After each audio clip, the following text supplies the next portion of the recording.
أفضل الطرق الطبيعية لعلاج السعال في المنزل بسهولة. شرب العسل الدافئ مع الليمون يهدئ الحلق ويخفف السعال بسرعة.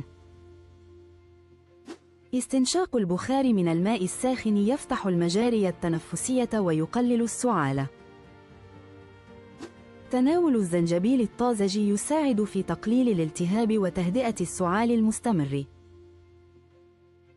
الراحة التامة وشرب السوائل الدافئة تدعم الجهاز المناعي وتسرع الشفاء.